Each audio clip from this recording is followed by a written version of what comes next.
Hello and welcome to the video version of the Happier at Work podcast. My guest today is Kate Jones, and we have a fascinating discussion all about creating more human workplaces. So we talk about deeply human, we talk about motivation and change and the importance of relationships at work and having those truly human connections at work. We also touch on the notion of busyness and how it's seeped into all aspects of our life and is amplified by our working situation. So I know you're really going to enjoy today's episode. Don't forget to subscribe. Kate, you're so welcome to the Happier at Work podcast. I know we had a fantastic conversation last year and we've been talking about doing this for a while now. Finally, the day has come. I'm really thrilled to have you as my guest today on the Happier at Work podcast. Would you like to share a little bit about your background, let listeners know how you got to where you are today? Yeah, well, first of all, thank you for having me. You're right. It's been a while coming. My name is Kate Jones. I'm a leadership and life coach, and I'm the founder of Neon. Neon is a coaching company that in the main specializes in working with leaders and helping them create more deeply human organizations. More about that later. I founded Neon 11 years ago. In fact, it's 11 years this month. I've been writing a blog post this morning about comparing Neon as an 11-year-old business to an 11-year-old girl with all the characteristics of the sort of pre-teens. And I'm on a bit of a mission really to change the world of work and to make it a more human and more sustainable place to be for people, a less brutal place to be for people.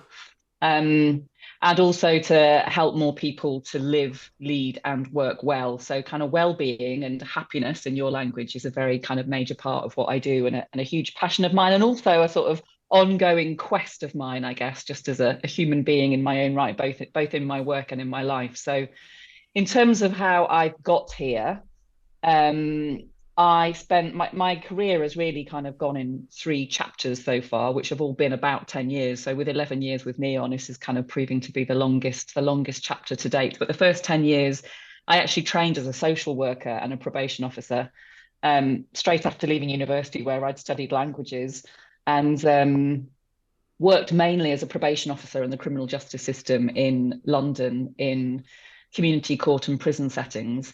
But that was all about kind of enabling individuals, albeit in a certain kind of setting, to change their behaviour. So I was very much powered by a sense of social justice and very interested in how the relationship between probation officer and client could help an individual navigate a process of behavioural change.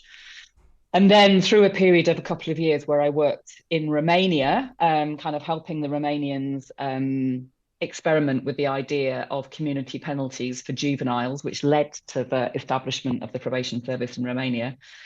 I then changed course and, to cut a long story short, joined a management consulting company where I worked for the most part in their public sector practice. So from sort of personal change to how do organizations change and leadership development and culture change. And after 10 years of being there, I left in order to set up my own, in order to set up my own business. It was not that kind of planned and coherent. It'd be nice to say, oh yes, I'd made it all kind of really clear and this was the plan and this is what I did. But it happened in a much more organic way than that. And that kind of pretty much brings me up to 2024, and Neon has been going for 11 years. And my work has kind of evolved over that time, but there have been some sort of golden threads, both through those 11 years and also through the however many years it's been since I've been actually working. And what have those golden threads been? Like, how would you describe that? I think one of them is definitely a sort of fascination with why people behave in the way that they do and what enables people and organizations to change. So it started off obviously in a kind of fascination with why people choose to offend and different types of criminal behavior, and a sense of, what's the most effective way of enabling those individuals to change, and from a systemic point of view in terms of prison settings or the kind of probation system and community system, kind of what enables people to change what is often a quite quite extreme way of living and behaving. So a fascination with why people behave in the way they do and what enables them to change. The same with organizational systems. But then also, what does it mean to be well? What does it mean to sort of navigate this thing called life in a way that feels okay? And ideally, I mean, the whole neon thing, the reason my business is called Neon, it's a very, the sort of vibrancy of, I mean, for me, living well is to a large extent about it. It's about living with a capital L. It's not about existing. It's about living, finding a way of living that is my way, that I'm choosing, not out of habit or expectation or routine or fear, but I'm choosing actively, proactively, because, and it's not, and that goes in terms of life choices, work choices, the whole gamut of things. So I talk about Neon as being around helping people to live, lead, and work well. And those things for me are very intertwined. You can't talk about leading without talking about, or how is it that individual as a leader is living themselves, and therefore what of themselves do they bring to their leadership role? How much of ourselves in our work lives do we bring to our organizational life? How much do we choose to bring? How much do we choose or feel that we're forced to leave behind at the door when we come to work? All of that stuff is the stuff that I'm kind of very passionate and enthusiastic about, you can tell. So we could talk about that all day, I think. Yeah. Something that struck me, that what you said in the introduction, was this idea of it being an ongoing quest. So not just for organizations, but for yourself as well. And I think that's such a nice way to think about it, because sometimes we look at people and think they have everything figured out, that they've reached a certain stage or a certain level. But the more I know, or the more I learn, the more I realize this whole thing of life is a journey. And I know some people don't like that term. They don't like to use that word journey, or they don't really get it. But I think sometimes we expect to arrive at a destination at some point, but we don't. And maybe not to be too morbid about it, but death is the kind of guaranteed destination. The only destination. Yeah, exactly. So, I mean, I'd love to explore some of these concepts in the idea that it is an ongoing quest, and maybe share some of the learnings that you've had. I just want to reiterate some of the golden threads that you shared, and it's about why people behave the way they do. And I think it's such a fascinating thing, and I'd love to understand the links maybe between the criminal behavior and leadership behavior. Maybe there are some links, maybe there are some worrying links, probably. Yeah. That's what I wondered. Yeah. How organizations change, and obviously organizations are made up of people, so that's going to rely very heavily on people and groups of people. And what does well-being mean? What does it mean to be well? And I think that's such a powerful question. And again, maybe pause for thought for anyone who's listening today, because the word well-being is bandied about so much, but have you given thought to, well, what does being well actually mean to me? And what's my quest for being well? I love this idea that living with a capital L, it's not out of habit, it's not out of expectation, routine, or fear. And again, pause for thought for anyone who's listening. Is there something that you feel that you're doing because it's expected of you, that you've just got into this habit of doing it, that you're finding yourself in this routine, rather than actively making the choice about how you want to live your life? And I love this, Kate, that it is all intertwined. It's the leadership piece, it's the life, and how I can bring myself fully to the work that I do, and not have to check myself at the door when I come to that office, when I come to that remote workspace, whatever it might be, that I can show up fully and authentically as myself, and be myself, and still perform well, and be in that right place. So do you want to maybe, I mean, we can start with this idea of why people behave the way they do, and the links that you've seen throughout your career. Oh gosh, well, I mean, one of the things you mentioned was, a can of worms that I've just it's a bit of a can of worms. Yeah, it's kind of where to begin. It's certainly in terms of, I often still do joke actually when I'm running sessions with groups in particular, and with, when they first meet me, and I am introducing myself, and I mention the work that I did in the probation service, and I will often say the best grounding I had for working in business was working with people in the probation service, was working with people in the criminal justice system.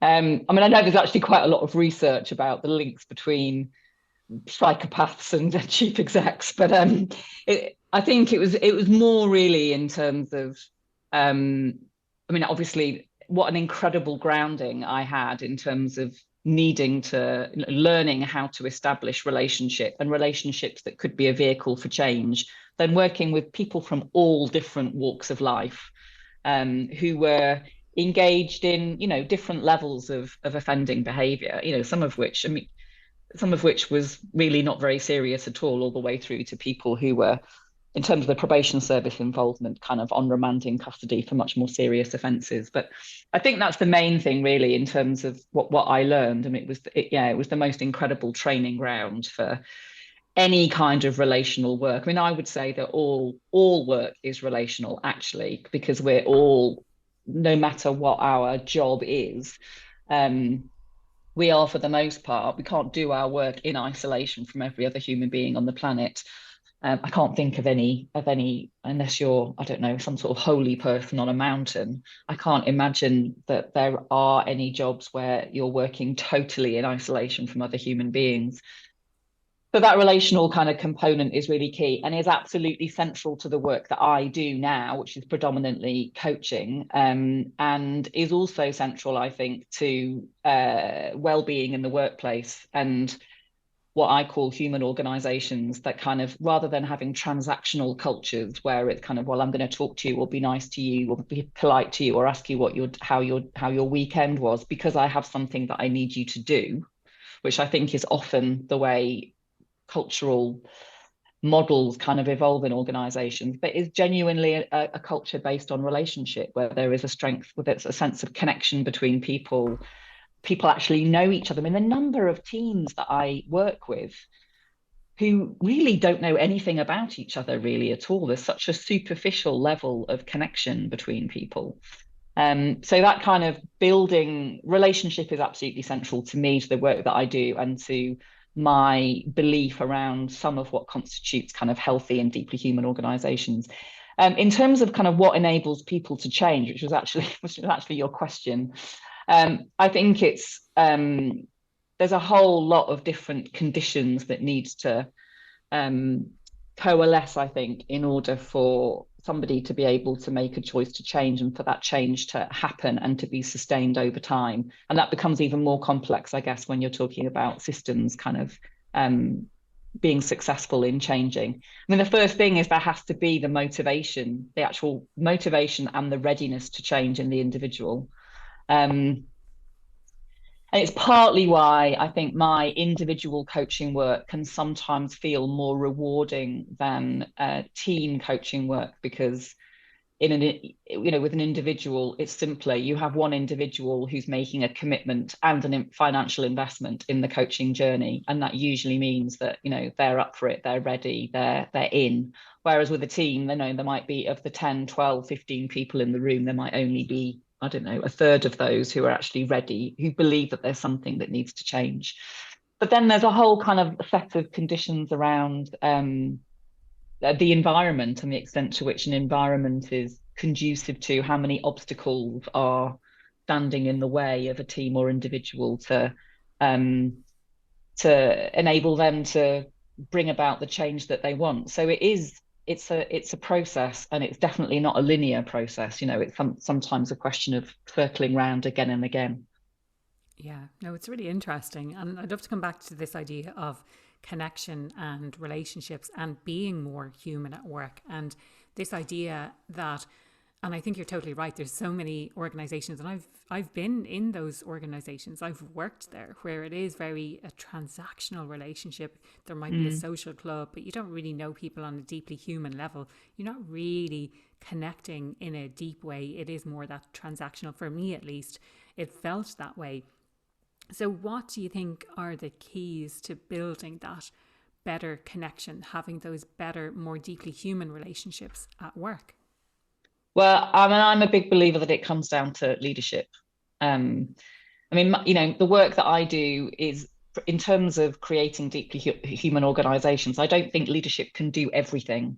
but I think you can't do anything without the leadership. So I think, leadership is an absolutely critical contributor to the creation of cultures.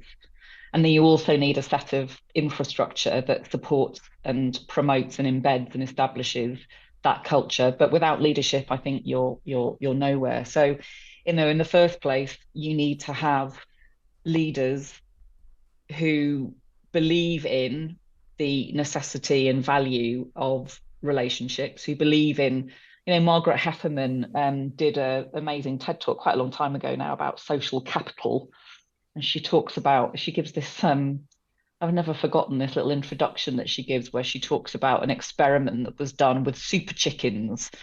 And it was basically about trying to breed a kind of a type of super chicken that was going to be super productive and lay a kind of extraordinary number of eggs. I'm probably totally misremembering this story, but what ends up happening is that the super chickens kill each other. They peck each other to death. Right. And she tells this story as a kind of a platform for jumping off into talking about, social capital it should be every organization's unique selling point. The kind of network of social connection and a bond of sorts between people is what enables creativity and innovation and fulfillment and happiness, and as opposed to competition, which is obviously the sort of super chicken experiment thing, where there might be superstars, but really the collective is missing out. So I think, having leaders who not only believe in that, who believe in the power and necessity of that, but who are also capable and skilled in developing those relationships themselves, is the most important thing in my view. And that also means like really small, really little things like investing in time for your team to connect with each other, because we're so obsessed with tasks. There's always a massive to-do list of tasks that need to be done, delivery. And I'm as interested in high performance as anybody. The question is how best to do it. And I believe that people who feel more connected with the team and, those working around them and with their boss and with the people that work for them are more likely to feel inspired and motivated and purposeful and therefore deliver tasks than people who are feeling isolated and treated like a machine rather than a human being. Yeah, 100%. No arguments from me on that whatsoever. But I mean, I loved everything that you had to say. This idea of the super chickens, I think it's a really great analogy that people will remember. That it's, and I'm kind of thinking the pecking order that we talk about and hierarchical and all of that kind of stuff. Like, not that I was going to say we need to get rid of that. It's not that we need to get rid of that completely, but I think flatter organizations are the way forward, and lateral moves and people working to their strengths, and this idea of social capital and how using the relationships that you have internally as a competitive advantage. And to me, that's, again, it goes back to this idea of culture that you've mentioned as well, and having those leaders that believe in this in the first place and don't believe in creating this really hyper competitive environment where there's there's one kind of job opening, or there's one promotion opportunity and there's 5 people going for it, which means that 4 people are left disappointed. There could be external candidates as well, and in which case maybe 5 people are left disappointed because there was only this one opportunity. And a story for another day, but like, I think this whole concept of performance management drives a lot of that as well. So the conversations that we have around performance and how it's focused on the past, it's not necessarily focused on people's careers, where the organization fits in with those careers and how they can best utilize the organization and work to their strengths and have a mutually beneficial relationship where they are progressing in their career and the organization is getting the best of them as well at the same time.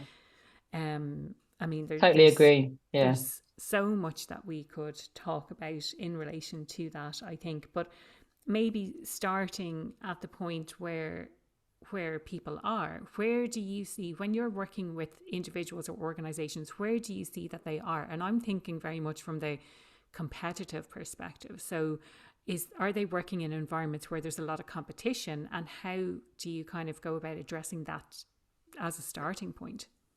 Um, I'm not sure the extent to which competition necessarily features, but the silo working thing Oh yeah, comes, okay. yeah, is a sort of is I think probably a feature of pretty much every organisation that I've worked with over the last 25, however many years it's been, 20 years, 21 years.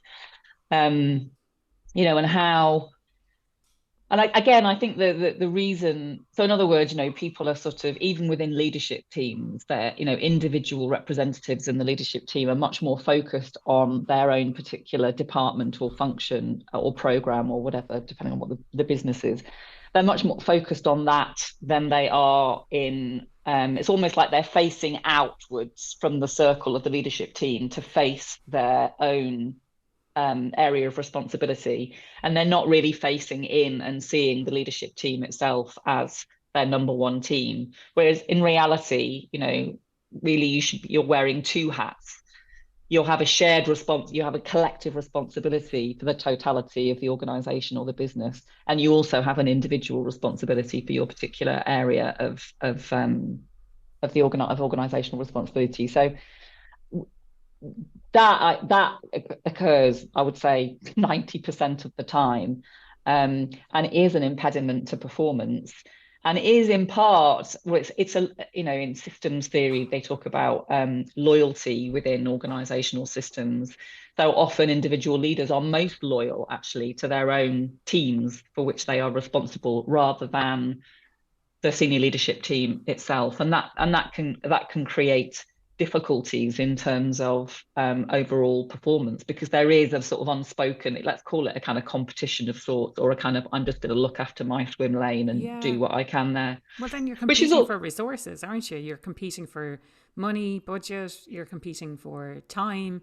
And it creates this sort of disconnect maybe between teams. And I've had that before in an organization I worked in, where we went from being an account manager, so managing multiple parts of the account, to then three separate teams managing very specific roles within the account management functionality. But that caused a lot of competition. And, well, who is the real account manager? Who owns this client account?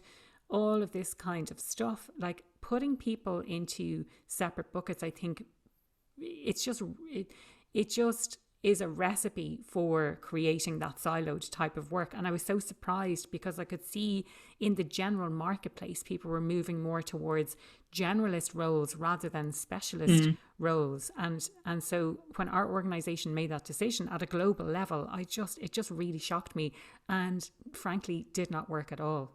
Yeah, it's I think it is really tricky, isn't it? Because you have to have some kind of structure. And often structure is the thing that people move to change when there's a problem. But actually, it's, and structure does have a contribution to mindset. It does kind of influence the way in which people think and behave. But it is the mindset that needs to be changed sometimes, rather than just move the deck chairs and then kind of imagine that people are going to start behaving differently. And so, sometimes the work that I do with leadership teams is about creating a different sort of mindset, a different sense of relationship, a different sense of like team identity that is more coherent and more cohesive, where there's a stronger bond and a stronger sense of loyalty and a stronger sense of, this is this is my A team, this is my Mm, number one team. yeah. Yeah, but it takes time, those things. It's not something that happens as a result of one magic session where suddenly everybody's kind of behaving in a different way, unfortunately. Well, this is it. And I think a lot of people want this quick fix approach, that they think that they're Yeah, going to bring someone in and have a box ticking exercise, yeah, for want of a better word, that they bring someone in and everything's going to change overnight. Really, you need to diagnose what the underlying issues are to begin with. And like, there's a couple of things that I want to pick up on that you mentioned. The first one is this idea that being on the leadership team, that your number one team is the other leaders in that team. And I think to progress in any sort of organization, you need to think strategically about what the business is trying to achieve. So you can't just focus on your own function. You need to be aware of the impact that you have on those other functions that you need to interact with in order to do your job as well, because it is an interdependent relationship. So that's the kind of first area I'd love to explore a little bit. And then the second is kind of tying back to what you said earlier about the people. So if you're working with teams, for example, then you have, as you mentioned earlier, maybe there's only a third of those people who want to make that change or who don't want to make that change, whichever one it is. But there's people within that team who don't think that anything needs to change whatsoever. So how do you address that? Well, in relation to the first one, as you were talking about impact, basically, the impact of one kind of bit of the organization or the leadership team on another. I mean, going back to my sort of definition of deeply human is a term that is my term to describe organizations that ideally are a force for good on the outside in terms of the work that they do in the world, i.e. purpose beyond profit to some degree, and then also a force for good on the inside in terms of the type of culture that they have, which is treating people like human beings, not like what's the word, finite commodities. Because, there are so many organizations out there where people are on their knees. I mean, as well as I do that, the levels of stress and burnout are ridiculously high and unsustainable. You think, are we just using up our entire workforce across the planet?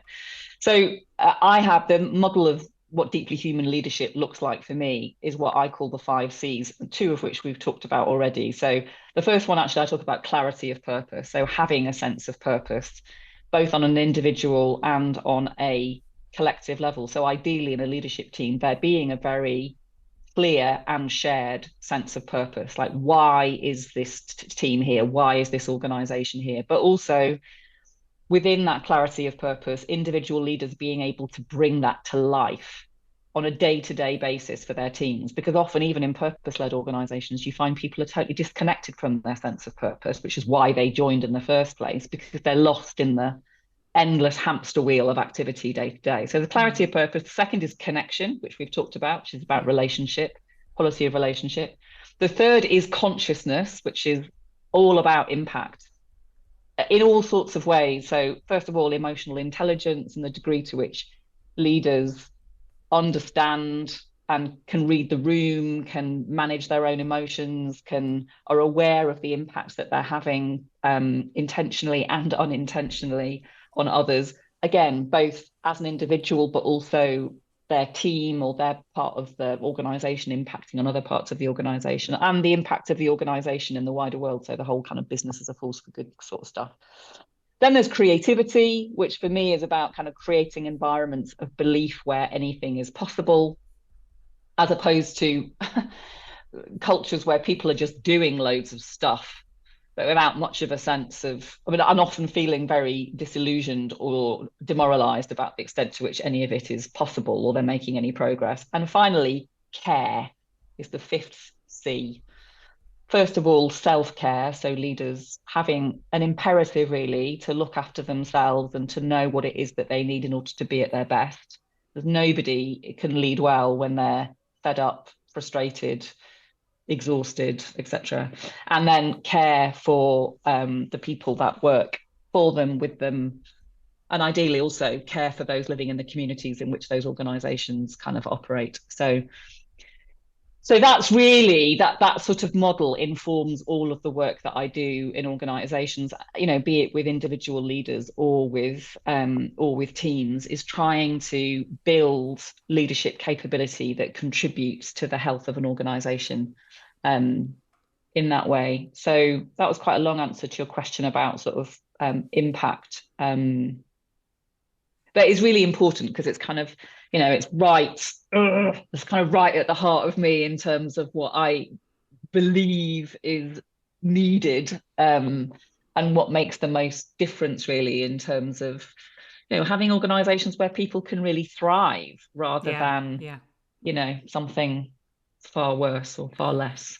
I think it's a really, really nice, clear way of describing it as well. And I suppose my question on that, and maybe it relates to that second part of what I was wondering about, when a team is required to change, Yeah. And maybe some of them don't want to make that change, but also slightly related to that is, of those 5 different areas that you mentioned, and I'm going to repeat them again for listeners. So the clarity of purpose, the connection, the consciousness, creativity, and care. Which one of those areas is there maybe a common area that generally leaders fall down in, or does it really depend on the context? I suppose I'm looking for, is there a link, kind of globally speaking, of where we as leaders are not meeting expectations or kind of living up to what we should be doing to create this human workplace? That's a really good question and tricky question to answer. I don't think that there is. I think it varies a lot. If you were to do a diagnostic within organizations of different sizes and different geographies in different sectors and industries, um, each output of that diagnostic would look slightly different. I think, I mean, in purpose-led organizations, so I do quite a lot of work in the humanitarian and charity and international development sector. They would mark highly on clarity of purpose, although not necessarily on the aspect of bringing purpose to life day to day, like creating pathways to meaningful work for people. Because again, in those sectors, people are also feeling just stuck in the churn of a massive to-do list. Yeah. Um, but I would say that they fall down on, well, again, intentionally or unintentionally, a lot of people feel uncared for, feel disconnected and uncared for in their organizational environment. They don't fit. I mean, I know, there's a whole question about, what enables people to feel happy at work. And in the last year, actually, I've developed this thing called the Neon Work Thriveometer, which is made up of 10 kind of factors, which from research and reading and experience, I think contribute most to enabling people to thrive at work. And it's quite a long list for people to get right, and it also varies from, what you might want from work is kind of different from what I might want from my life at work. But I think having a sense of connection to, am I doing something meaningful? Do I have a sense of any sort of connection with the people that I work with? Do I have some sort of voice in, the way things are done? Do I have any sort of sense of belonging? Am I growing or learning at all? These are some of the things that I think really make a difference for people. And that's what I'm, on this mission to, I mean, it's kind of like ridiculously, what's the word, kind of, it's just a huge mission. But I do believe that sort of individual leader by individual leader and individual team by individual team, we can actually make a difference to the world of work and how people experience it. Yeah, 100% agree. And that is it, that it needs to be done one by one. And I Yeah. suppose that's part of the reason I have this podcast. So people can listen, they can feel inspired. I encourage people to vote with their feet. If they're not happy where they are, what can they do to change that? And do they need to leave that organization, or is there something that they can change?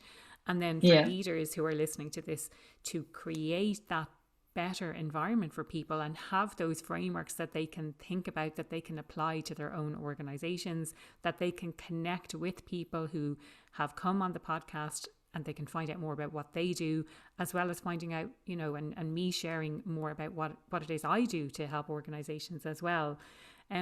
Kate, something that comes up a lot on the podcast, and you've mentioned it a couple of times in our conversation, and I want to drill into it a little bit more and get your perspective. And that's this idea that people are stuck in the churn of tasks. And I think so many people listening today will relate to that. Mm-hmm. And again, this is a can of worms question, but I can't think of any other way to ask it other than, what's your perspective on that? Like, what can we do? Well, I think it's not only an organizational thing, first of all. It's not only a symptom of organizational life. I think it's a symptom of life generally. I think, we're living in a time where there's a sort of epidemic of doing. We're sort of obsessed with things that we have to do. in and out of work. There's never enough time to do all the things we want to do or have to do. Um, and obviously in organizational life, it's kind of amplified a sort of thousandfold. But I've got no issue personally, no issue. I mean, I personally enjoy being busy, but busy, I mean, not like unsustainably working 14-hour days kind of every day and feeling completely exhausted every time I wake up in the morning. And what's even worse on top of that, having no sense of doing anything valuable or making any progress. I can think of one client organization that I'm working with at the moment where that is their reality. They're working as a leadership team, working flat out 14 hours a day. And they've been working at that sort of capacity, kind of almost in crisis mode for as long as I've been working with them, which is a year. And I just think, my goodness, I mean, on a performance level, it doesn't really seem to make any sense because I'm not sure they can't be making that much progress. But on a human basis, it's kind of like, but I think that, the act of stopping the doing, pausing the doing, and taking moments to think about, to question and to think about, am I doing the right thing? Kind of is really an incredibly courageous act, because everything around us is telling us that, doing stuff is equals successful, equals happy, equals living well. So that whole kind of thing between being and doing, that distinction between, what does it mean to be happy? Does being happy mean having ticked off your to-do list, even if, so what, you're still feeling the same at the end of that to-do list? Or does being happy mean stepping away from the sort of hamster wheel of doing and finding, to some degree or another, and finding a different way of engaging with life and work? And I part of the reason I stepped away from my corporate consulting career was because it felt relentless. And I didn't feel in control of it. It felt that it was knackering. There was never a moment where, it didn't feel like there was ever a moment where there was a pause. There was always something extra that was being demanded of me. And the big, part of the change that I wanted to make in that transition was, what has definitely emerged over 11 years. I mean, I'm not suggesting that, goodness gracious, it's an ongoing quest for me in terms of finding the right balance between doing and being, and partly because there's such pressure. People want, how are you? I'm really busy. How are you? Like, well, sometimes I say that and it's almost like an unintentional badge of honor. Oh, I'm really busy. That means I'm being, what does that mean? What does that mean? It just means that you're doing loads of stuff. Kate, it means you're so super important and you don't have time for Exactly. anyone else. Exactly. I'm so important. I'm so important. But I think, I mean, what you're saying absolutely resonates with me. And I think it will resonate with a lot of people. And, one thing that when I still worked in corporate, one thing that we used to complain about was that we didn't have time for thinking. There was no time for thinking. Yeah. But I think then you're in victim mode if you're saying, well, I don't have time to do this. I don't have time to think about what needs to be done. It's like, no, you need to decide that you are taking that time. Take out an hour of your week and really think what needs to be done, what's going to move the dial on the objectives I have for myself, the objectives the team has, the objectives the department or the organization has, whatever level you're looking at, and really think about what needs to be done. And I think that's where we need to make that break and say, stop saying I don't have time. If you take that hour, you might find your time freeing up because you realize that you're not working on the right things. Or like when I'm talking about productivity, I always like to talk about quality and time. So what's the quality that is required on this and what's the time investment that's required? And I haven't read his book yet, but I'm very aware of it. And it's on my list to read this year, is Get Things Done by, and his name just escapes me now, David, I'll put the link in the show notes anyway, but his name has just gone out of my head. But he has this whole methodology called Get Things Done. And I saw him on a LinkedIn Live last year, and the one thing that I took from that video was, what does done look like? Mm. Oh my God. Mm. I'm getting goosebumps even thinking about Yeah. it now. Yeah. What does done look like? Does anyone know? Do you clearly define when your work is done and what that done actually looks like? And I think people don't. And so you No. get to a stage and you're like, oh, well, I can make that fancier, or I can spend a bit of extra time on that. Or if you're a perfectionist, a recovering perfectionist, I like to call myself, you might spend extra time putting the bells and whistles on something that doesn't really require it.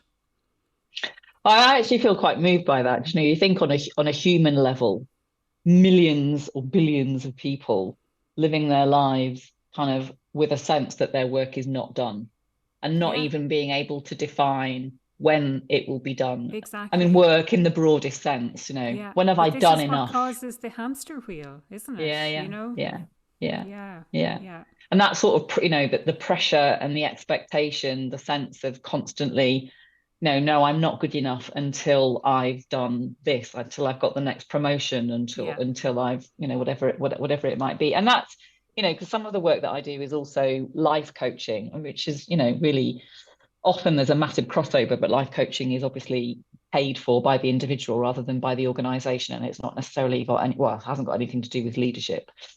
But often the people that find their way to me are people who are wanting to tackle that sort of question. People for probably, I call it in a sort of early midlife, so sort of from mid to late 30s through to 50s ish, who are beginning to question, like, is this really the way that I Is this want all there to? is? Is it really Is this worth it? is this it? Is this how I want to spend my time? Yeah, I think we all yeah. get to that stage. We all get to that stage at some point, and you start kind of questioning, what is it that I'm doing on a day-to-day basis? And, you know, I was going to say there's lots of solutions out there, but really it's about introspection, and having someone to guide you through that introspection, I think is really powerful as well.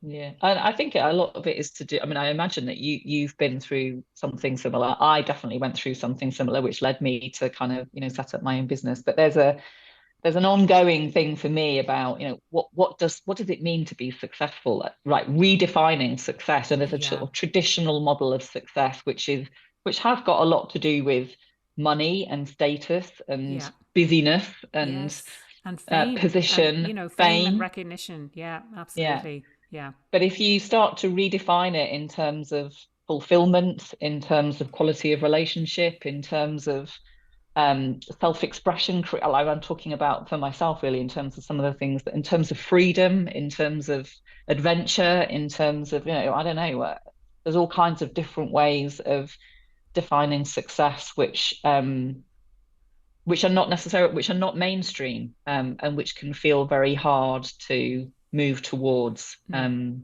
But that's definitely quite a lot of the work that I do with individuals who are beginning to want something different for yeah. themselves. Yeah. I love that. So, Kate, we've Yeah. come to the end of the podcast today. The question I ask everyone: what does being happier at work mean to you? Well, being happier, there's kind of what it means for me personally and what it means for people generally. I think for me personally, it's definitely got something to do with making a difference. So being able to do something that has meaning and purpose in it is a massive thing. And autonomy for me, having a sense of freedom and choice and agency in what I do and how I do it. Um, and something that balances that it draws on my head, so my mind, and my heart, and my soul or my spirit, like something that engages as much of me as possible is what I mean, I don't know how that sounds really, but that's my honest answer. I think that's what it means for me. um I think in terms of what it means for more generally, I think it is quite a big philosophical question. And one of the things that I've come to realize in the work that I do, that I have a fundamental kind of belief think it's something like on average, it's 80,000 hours that we spend at work. So it's like, if you're going to spend that, you know, in an average career, if you're going to Yeah. spend that amount of time at work, then how about making it an enjoyable Yeah. time Yeah. or a fulfilling time, or an impactful time, or a time where you learn stuff. I just can't bear the idea that people just kind of get through their days in order to, get the money and go home. But I'm also conscious that it's a very privileged perspective, for one. Um, Not everybody has the choice. For some people, just having a job that pays the bills um, is great and enough. But also, I've been in sessions where I've asked that question and people have sort of looked at me as if to say, what are you talking about? Like, I don't need a sense of, like, my purpose is to get the paycheck so that I can go home and look after my family. Mm. Um, so all the rest of it, the stuff that I talk about in terms of growth and flexibility and recognition and autonomy and connection and all these things that sit on my thrivometer, I would love for people to have access to those things such that they can really be themselves and have a fulfilling, impactful life in their organization or in their organizational life, because I assume that people kind of move, don't stay in one place anymore. And I also recognize and respect that that is not the case for everybody. And for some people, having a job, that enables them to pay the bills might be sufficient. Brilliant. Love that. Very comprehensive answer as well, Kate. Thank you. And if people want to find out more about what you do, if they want to reach out to connect, what's the best way they can do that? So definitely take a look at my website, which is www.deeplyneon.com. But then probably the best in terms of social media, the best place is LinkedIn. So Kate Jones, Neon, you will find me. And there's also my link tree, which I think I might have first discovered through you, Aoife. I think you Oh, use really? I Linktree. have a link tree. I do. Yeah. Yeah. Yeah, it's fabulous. And so there you can find kind of summaries of my leadership work, my life coaching work, my blog, because I write quite frequently on my blog. About my upcoming retreat. I'm running a well-being and forest bathing retreat on the 19th to 21st of April, just outside London, and various kind of resources that you can track down. So if you track me down on LinkedIn, you will find the link tree and can find links to everything. And I always love to hear from people. The link tree will guide you to my mailing list if you're interested in hearing from me. And finally, on Instagram, I am neon_living, which is I don't talk about my leadership stuff really on there. It's mainly on the kind of life side of things. You also get more of a sense of me Yeah. Yeah. It's wearing funny. silly hats and I'm like that on Instagram as well. It's a bit more behind the scenes type of yeah, stuff, a bit exactly. more I was going to say a bit more honest and authentic. I try and be honest and authentic on LinkedIn as much as I can, but like there is that additional and this is what's really happened or this is what's going on behind the scenes aspect to Instagram that I really enjoy as well. Kate, it's been an Exactly. absolute pleasure to have you on the Thank you podcast. so Thank you much. so much for your time and I can't wait to share this episode with listeners. Thank you, Aoife. Have a lovely day.